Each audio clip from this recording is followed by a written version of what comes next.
CM पद से हटाने की बात करना विपक्ष का चुनावी दांव था या फिर अंतरकलह की तरफ बढ़ रही है भाजपा। नमस्कार, मैं स्वादिका मिश्रा और आप देख रहे हैं किसान सत्ता। आपको याद होगा कि दिल्ली के मुख्यमंत्री अरविंद केजरीवाल ने जेल से निकलते ही अपनी सभा में एक बड़ी बात कही थी।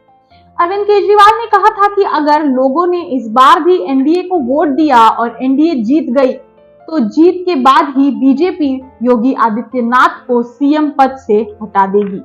अरविंद केजरीवाल ने ये बात मीडिया के सामने कही ताकि ये बात चुनाव के वक्त सबका ध्यान आकर्षित कर सके और ऐसा ही हुआ। अरविंद केजरीवाल की ये बात सोशल मीडिया पर वायरल हो गई, जिसके बाद जो बीजेपी अपने कोर वोटर्स राजपूत और ब्राह्मण के चलते दो चुनाव में भारी मतों से जीतते आ रहे थे, उस बीजेपी को उत्तर प्रदेश में हार का सामना करना पड़ा। ऐसा नहीं है कि उत्तर प्रदेश के राजपूत या देश के राजपूत अरविंद केजरीवाल के इस बयान के चलते ही बीजेपी से नाखुश थे। देश के राजपूत बीजेपी से नाखुश तब से थे जब से मोदी सरकार के नेता पुरुषोत्तम रूपाला ने मीडिया से बातचीत करते समय राजपूत समाज को लेकर एक विवादित टिप्पणी की थी, जिसके चलते राजपूत वोटर्स बीजेपी के अगेंस्ट हो गए थे। उनका कहना था कि अगर बीजेपी ने पुरुषोत्तम रूपाला को टिकट दिया तो वो बीजेपी को वोट नहीं देंगे। हालांकि ऐसा हुआ नहीं। पुरुषोत्तम रूपाला को बीजेपी ने गुजरात के राजकोट से टिकट भी दी और पुरुषोत्तम रूपाला ने राजकोट में भारी मतों से जीत हासिल की। और अगर वही बात करें उत्तर प्रदेश के राजपूतों की, तो उत्तर प्रदेश के राजपूतों में आक्रोश इसलिए बढ़ रहा था क्योंकि बीजेपी ने गाजियाबाद से जनरल वीके सिंह को टिकट नहीं दिया था, जिसके बाद कहीं ना कहीं देश में राजपूतों को ये लग रहा था कि 2014 से 2024 तक बीजेपी ने राजपूतों को महत्व देना बंद कर दिया है। और इनमें सबसे बड़ी बात तब हुई जब उत्तर प्रदेश के बाहुबली नेता रघुराज प्रताप सिंह उर्फ राजा भैया ने बीजेपी का साथ छोड़ दिया। सिर्फ साथ ही नहीं छोड़ा, राजा भैया ने इंडिया अलायंस को सपोर्ट भी किया, जिसके चलते बीजेपी को कौशाम्बी, इलाहाबाद और प्रतापगढ़ से हार मिली। कहा जाता है ना कि कभी कभी आपकी बात आपको खुद लग जाती है। चुनाव से पहले बीजेपी विपक्ष के पीडीए नीति को लगातार ताना कसते आ रही थी कि ये सब बकवास है, ये बिल्कुल काम नहीं करेगी।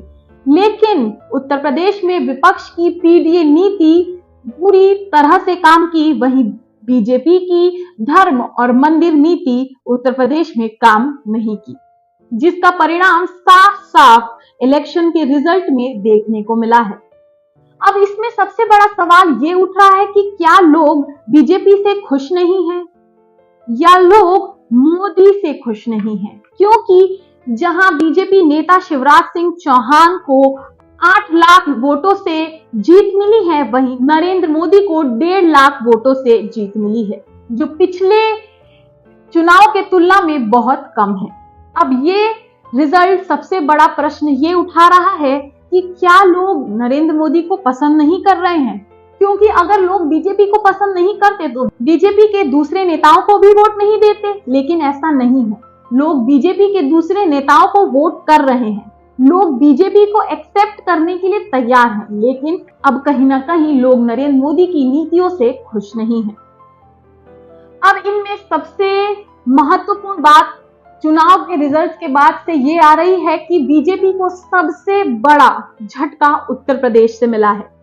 उत्तर प्रदेश से बीजेपी को लगभग 33 से 35 सीटों में जीत मिली है, जो पिछले बार के मुकाबले में बहुत ज्यादा कम है। अब बीजेपी का मानना है कि ये कहीं ना कहीं योगी आदित्यनाथ के वजह से हो रहा है। अगर योगी आदित्यनाथ को लोग पसंद करते तो शायद उत्तर प्रदेश में लोग योगी को वोट भी करते और बीजेपी को जरूर जितवाते, लेकिन ऐसा नहीं हुआ। बीजेपी को हर जगह अच्छे वोट मिले, लेकिन सिर्फ उत्तर प्रदेश में बीजेपी को बिल्कुल भी अच्छे वोट नहीं मिले, जिसके चलते अब बीजेपी कहीं ना कहीं अंतरकलह में फंसती जा रही है। बीजेपी के नेताओं में अंतरकलह की भावना आ गई है। अब ये भी हो सकता है कि बीजेपी आने वाले समय में योगी आदित्यनाथ को सीएम पद से हटा देगी, और अगर हटा देगी तो बीजेपी का दूसरा चेहरा सीएम पद के लिए कौन सा होगा? और क्या योगी आदित्यनाथ को सीएम पद से हटाने के बाद उत्तर प्रदेश के लोग बीजेपी को सपोर्ट करेंगे? क्या बीजेपी का ये नया फैसला उत्तर प्रदेश में बीजेपी को जीत दिला पाएगा? क्या लोग इससे खुश होंगे? अब इस बात की तो पुष्टि तब होगी जब बीजेपी इस पे अपने पत्ते खोलेंगे, लेकिन उससे पहले अगर आपको ये वीडियो अच्छी लगी हो तो वीडियो को लाइक करें और हमारे इस चैनल पे बने रहें और हमारी इस सीरीज को देखते रहें।